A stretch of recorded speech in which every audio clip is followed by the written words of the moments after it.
Bonjour, que le bon Dieu vous protège.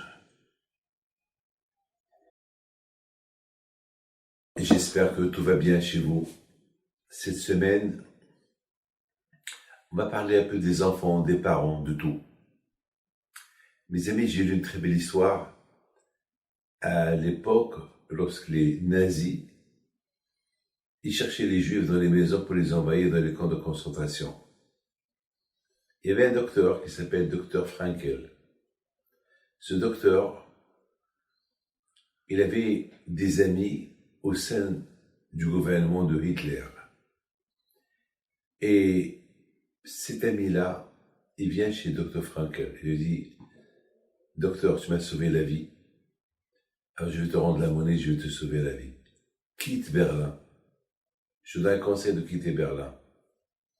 Parce que Hitler, je suis devenu son docteur personnel et il a des mauvaises intentions vis-à-vis des Juifs. Alors je te conseille, va-t'en, dégagez d'ici. Ne restez pas là. Il dit, comment je vais faire? Il lui dit, je te conseille ce soir, va-t'en. Comment je vais faire? J'ai mon père et ma mère qui sont vieux. Je ne peux pas les lâcher. C'est grâce à eux que je suis ce que je suis aujourd'hui. Comment je peux faire? Il dit, écoute-moi, voilà, je t'avertis, mais après, je ne pourrai plus rien faire pour toi. Voilà. Dr Frankel, tout de suite, il va chez ses parents. Déjà, il voyait les gens, la façon comme ils le regardaient dans la rue, c'était pas ça. Il voyait qu'il y avait des choses qui se préparaient. Déjà, les discours qu'il y avait la même semaine, des discours très antisémites de la part de Hitler et tout. Donc, il y avait quelque chose qui se préparait. Ça, c'était avant la nuit du cristal, avant que les Allemands, ils ont brûlé, détruit des centaines et des milliers de synagogues en Europe. Et voilà, il va chez ses parents. Il voit son père, qu'il est fatigué, il est allongé. Il dit, papa, il faut qu'on quitte Berlin. J'ai une permission spéciale. Non, mon fils, je peux pas. Si je dois mourir, je préfère. Je peux pas. Je suis vieux, je peux rien faire. Papa, tu peux pas me faire ça, papa. Je suis obligé de venir avec moi. Mon fils, je ne peux pas. Alors, il dit à son père, papa, j'ai une femme, j'ai des enfants. Je ne peux pas te laisser, toi et maman. Et sa mère, elle lui dit, mon fils, on est vieux. Qu'est-ce que... En plus, regarde ton père, difficilement s'il marche. On va être un fardeau pour toi. C'est mieux que toi tu vas. Et c'est tout, on n'est pas mieux que les autres. Oui, c'est vrai, on n'est pas mieux que les autres. Mais si on a une possibilité, voilà, j'ai à laisser passer pour moi et toute la famille. C'est un ami qui me l'a donné. Il fait partie du...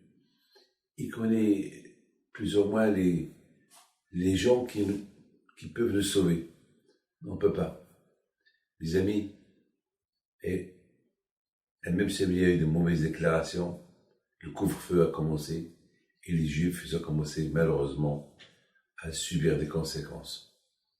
Et lui, il est resté avec ses parents. Il dit non, je ne laisse pas mes parents seuls. Mon père, ma mère, c'est grâce à ma mère que je suis ce que je suis. Non, je ne peux pas. C'est pas une vie. Non, je reste. Et Dieu est grand. Mes amis, il est resté. Et les Allemands, ils savaient qu'il était vivant. Il a passé toute la guerre à Berlin, chez ses parents, avec sa femme et ses gosses. Et à Kadosh Baruch Hu, il l'a protégé. Et Baruch Hashem l'a terminé. Il y avait des bombardements de partout à Berlin, surtout les derniers jours de guerre. Il a échappé belle. Il a quitté après la guerre pour amener toute sa famille aux États-Unis. Voilà, mes amis, le respect des parents. Alors, mes amis, il faut savoir une chose. Hier, je vous ai parlé prière pour les enfants. Eh bien, c'est comme ça. Vous savez, Vous savez que lorsque les parents, ils prient pour leurs enfants qui réussissent dans la vie, il faut que les parents sachent que finalement, ils prient pour eux, pour eux. Parce que lorsqu'un père et une mère, ils prient pour les enfants, ben ils vont avoir des enfants qui vont leur rendre la monnaie. Regardez, comment celui-là, il a respecté ses parents, et bon Hachem, non seulement qu'il a sauvé sa vie, mais il a sauvé aussi ses parents. Mais il faut aussi dire merci à la maman. La maman qui s'est tellement occupée de son fils pour qu'il devienne ce qu'il est devenu, était dans la Torah et tout. Donc, ça veut dire vice-versa. La mère, les parents, ils prient pour les enfants, afin que les enfants, ils vont avoir la bracha des parents, et que eux aussi, ils vont, Be'ezat Hashem, finir par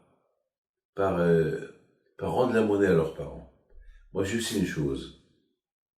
Jamais j'oublierai M.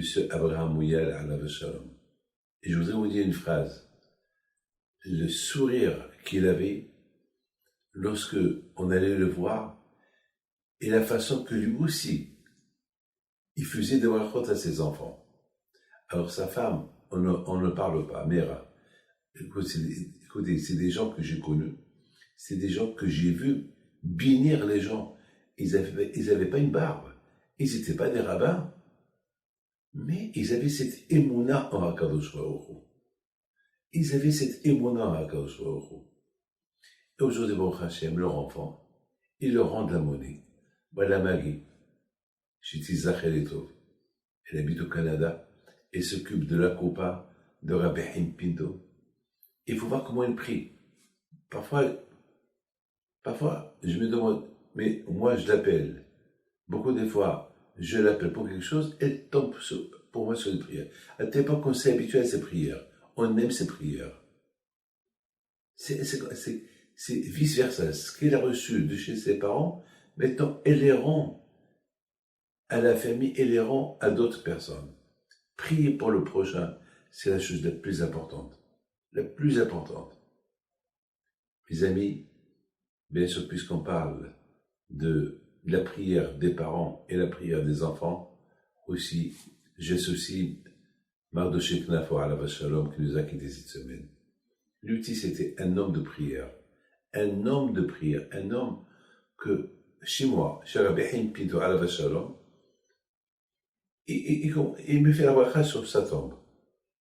Alors, et tous les gens qui sont à côté, ils ne comprennent pas. Qui c'est ce monsieur-là qui vient pour recevoir la bracha et c'est lui qui bénit les gens? Ben c'est ça, Emouna. C'est comme ça qu'elle a été conçue. Quelqu'un qui a un bon cœur et fait des prières. Mais déjà, prions pour soi-même, pour nos enfants et pour les autres. Que le bon Dieu vous protège et que le mérite de Rabbi Haim Pinto dans l'autre monde soit avec Bébara Mouyal et sa femme Mera et M. Mardoché Knafo, que sa neshama soit agahé de Namel Keratzon.